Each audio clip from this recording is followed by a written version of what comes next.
Welcome, Isak, to METALLERIUM Pages. It's a great pleasure to talk with you about Speglas, this new album or this first album, Endarkment being in debt, and more things related to the metal world. So we are starting by asking, how are you doing today, and how is the band during the last couple years? Because I saw that your previous EPs or your previous EP was released 4 years ago in 2022. Yeah, well, to answer your first question, how am I doing today? I'm a bit tired. I'm a father of a small daughter, so it's part of the job to be tired, I guess. But besides that, I'm doing good. Um, I'm happy to have this record released.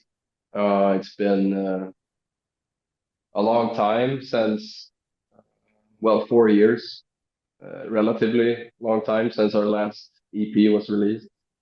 So feels good to have this new record out for sure. Yeah. Oh, okay, okay. So now you started the band in 2015. Now it's like 11 years later. So why you did decide to, for example, to have this long period of time to release an album? 11 years now. Yeah, that's a good question that I often ask myself as well. Uh, when I think about it, I think during 2015, 16, 17, 18, I was in other bands, other projects. So my focus was shifted elsewhere, you could say. But during that time, I actually wrote music for Speglas. Um, and I eventually finished a full-length record in 2017 or 18. But it didn't feel like it was the right time to release it. So that music got distilled down to our EP in 2022. So yeah, that's why the gap, so to speak, happened. Hmm. Okay, Isaac. So you mentioned that the single "The Spirit Postmortem" is influenced by the Nietzschean philosophy. So how this concept of the collapse meaning permanent to the rest of the album? Well, I guess, you know, the Nietzschean philosophy is a part of, you could say I'm a hobby philosopher. I read philosophy as a hobby, I guess. I also have a bachelor degree in philosophy where I discuss philosophy and music, and it felt like the right theme to put in this format, so to speak, into music. And how it affected the album. Well, the lyrics are very much a concept and they all deal with the same thing. I wouldn't say that the lyrics affected the music so much because the music itself can speak for itself, but I think the lyrics go hand in hand with the music in a very good way because I mean, the themes are dark and melancholic, and so are the riffs and the music and the overall vibe, I guess, of the album. So yeah, Okay, okay. So the album title "Endarkment Being Undead" follows the naming pattern of your previous EPs. So how does this full length serve as the final evolution or conclusion to the themes Birth and Time? well, those titles are. It started out with birth, dreams, and death, and when it was time to decide a new title for the second EP, it felt sort of natural to go with the same structure of the title, and that structure being sort of X, Y, and death. One word, another word, and death. Sort of like uh, a pattern you could use over and over again, and that can be effectful.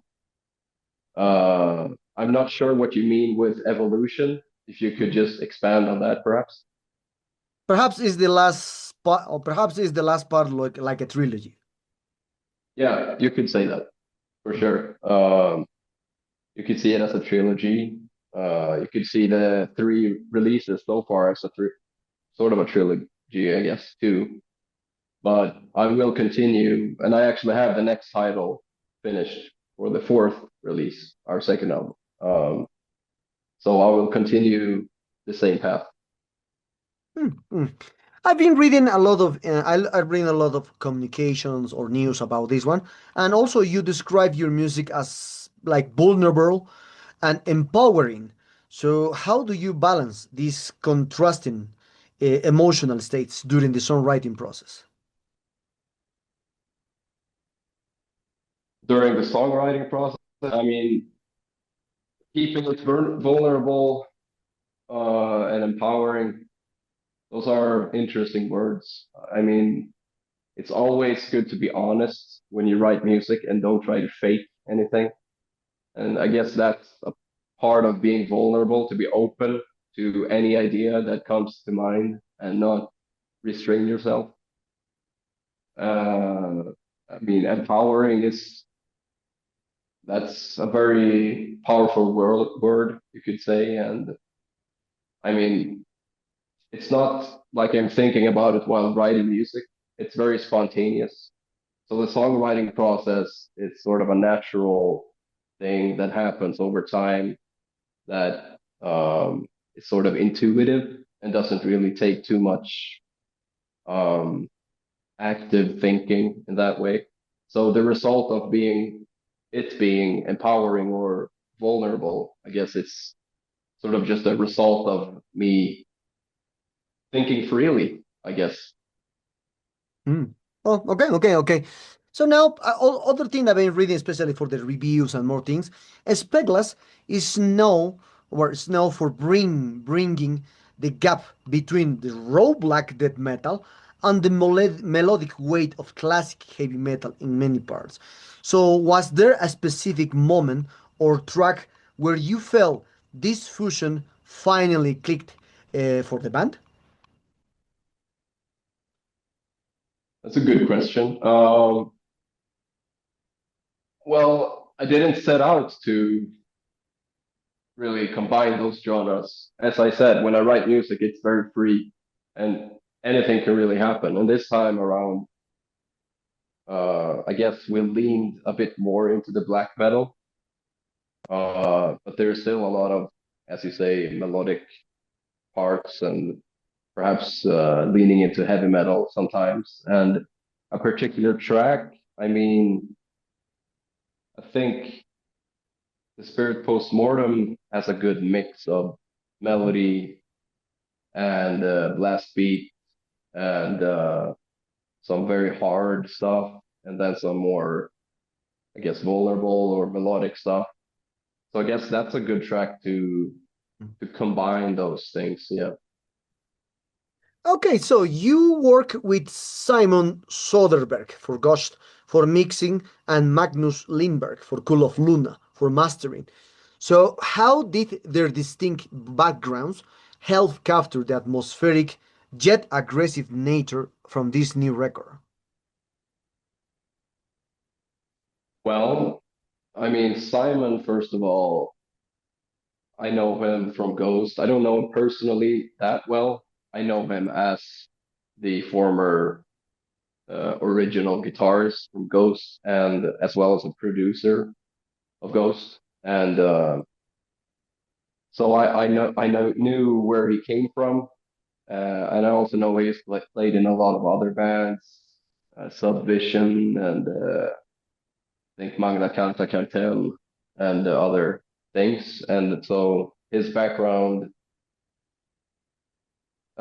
surely, uh, I knew that he knows what I want, if you put it that way.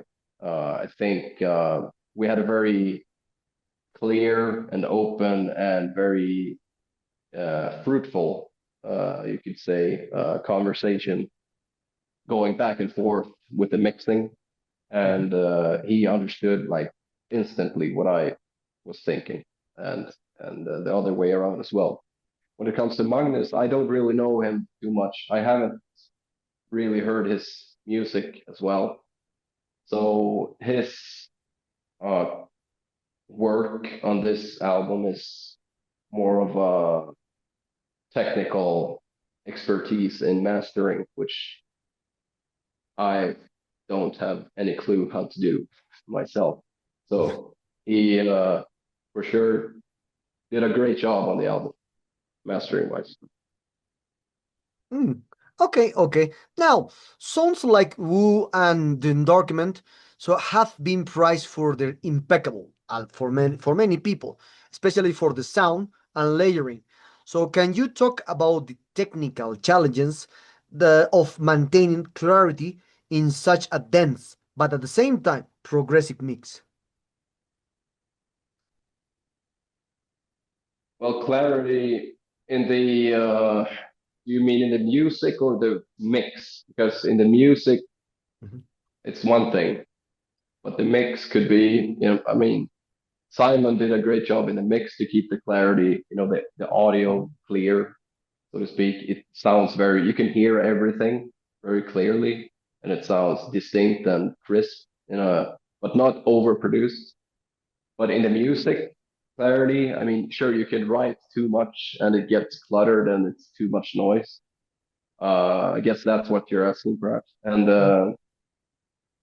well, as I said, I write intuitively and sort of just what I feel at the moment. I, of course, go back and edit a lot.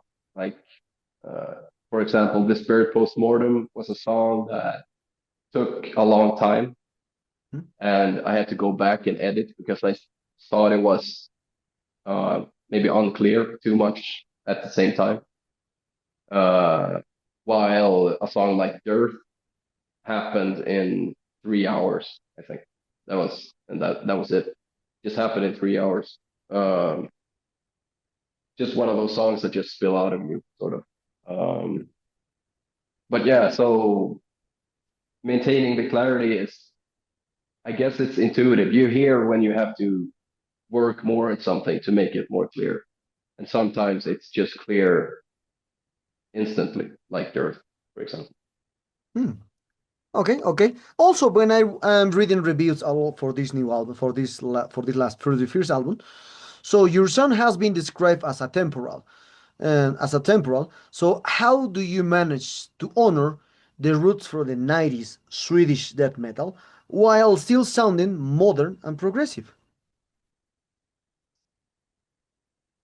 Well, when it comes specifically to Swedish 90s death metal, when I wrote this album, I didn't really think about Swedish death metal too much.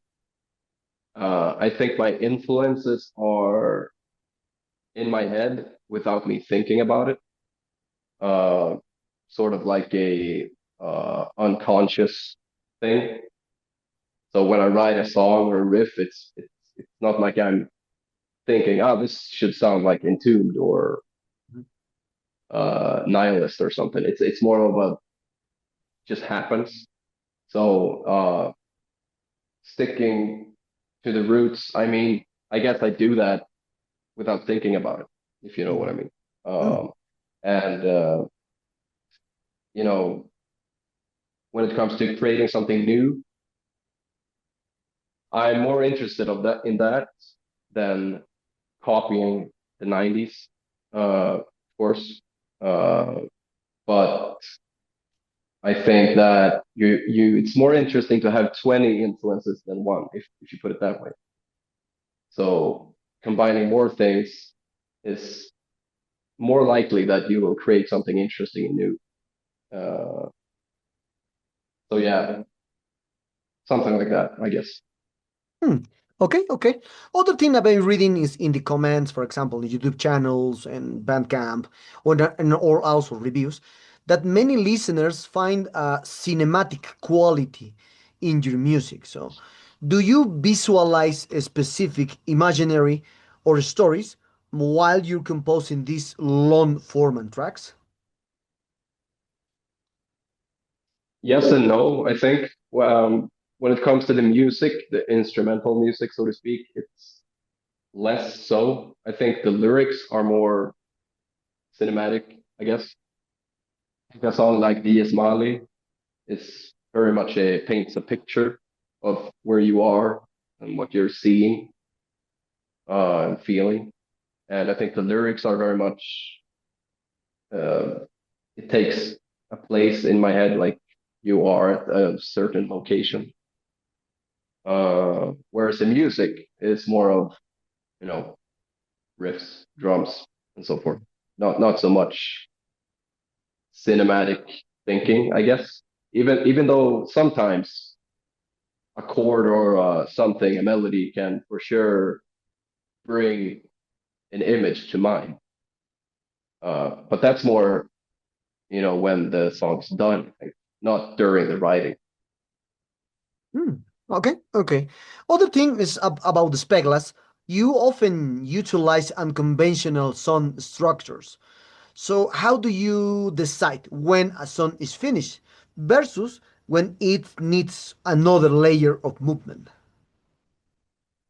Yeah, that's going back to the Spirit Postmortem is one of those songs that I had to go back and back again and back again because I wasn't happy with it.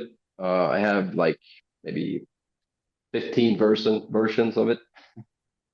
Uh, so that's just how it is sometimes. Some songs requires more work, whilst others like Dearth or Diaz Mali or some of the other songs require less work. They sort of just click, they're done basically. Um, and that's, I don't know why that happens. Sometimes, you know, it's just how it is, I guess. And Spirit Postmortem, I mean, it has a sort of unconventional song structure, uh, but I still like to keep sort of verse and chorus logic within the songs, even though during the interludes or how many times a chorus repeats can vary.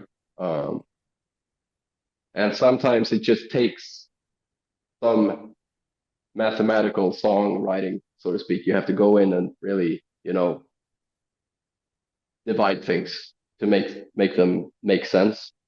Uh, so that happens, which is less fun. It's less intuitive and less spontaneous, but it has to be done if you're gonna finish a song that requires work, I guess. Whilst Dearth, like the song Dearth, it just happened and it made sense without. So now, we are very close to this interview, Isaac, and we are talking about more about the plans for the band, especially for the Speglas and the promotion of for this endarkment being and that. So, what kind of promotion do you have for this new one? Perhaps you will embark some tours, present videos. Well, you said it. You have already finished a second album. So, beyond of that, what kind of plans do you have more? Well, the plans right now is to bring the music to the stage to play live. So we're in the midst of the planning stages of that, and we're gonna start playing in Sweden is the idea, and then we'll see how it expands from there. Uh, when it comes to music videos and such, I have desires and an idea for some music videos, but we'll see when that happens. Uh, the second album, yeah, it's maybe maybe a fourth of it is done, and the title is done, and I have titles for every song and a concept. But that's in the future. So right now it's focusing on rehearsing in our rehearsal space and bringing the music to the stage and play live, basically. Hmm. Okay, okay. So now the album is out now. Is there as a specific territory or country where you are most excited to perform, and also a specific song, for example? Well, at the moment, I'm just excited to play live because it's been a while since we played live, and any specific territory. I mean, I would love to I mean, most plays. I haven't played Spain. I haven't played the southern part of Europe. I think that would be cool, like Italy or Spain or something. I have played a lot in the rest of Europe. But I mean, any place is a good place to play music at. So I'm open to anything. Mhm.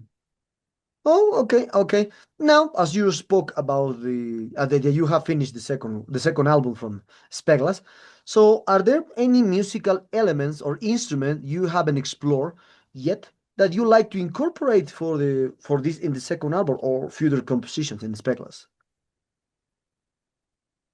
Uh, well, when it comes to specific instruments, not really. I am, though, very much into developing my voice more. Um, an interesting fact that I can mention is that on the first EP, the initial idea for the vocals was to be 100% clean vocals, Mhm. uh, but that didn't happen, obviously. So we have used it sometimes, sort of in the background, specifically on our second EP, Time, Futility, and Death. There are some clean vocals here and there. I am going to incorporate more of that in the future. Hmm. Okay. And the last question for this interview, Isaac. Well, it's now beyond of Speglas and more thing related with your last project, Siwen, a project that released just one album, The Eternal Resonance. Now is will be just 6 years since the last album or the first album was released.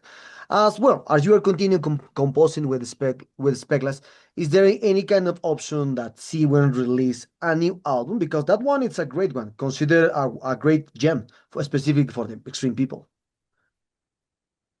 Well, thank you. I can't tell you too much because I am not the one in the sort of holding the steering wheel for Sweven. That is Robert Andersson. Mhm. So he will have to uh, break the news, so to speak. But I mean, yeah, it's been a long while and we have been working. I can say that much. And something will happen for sure. Okay, okay, okay. Nice, nice, nice to know this one. So, well, Isaac, we arrived to the sad moment of this interview. Thank you very much for your time. It was a pleasure to speak with you. This new album from Spegel is a great one, so I will put it in my top 10 or my top 20 from this year. Well, Wonderful. thank you. And perhaps you want to add something to your Latin American fans and obviously Metallerium followers. Well, make sure to get the album where you can get it and buy some merch, preferably from the Trust No One Recordings website. Mhm. And keep an eye out for live shows if you're in the area of one, so to speak. And yeah, thank you for all of the kind words regarding the album. And cheers. Thanks.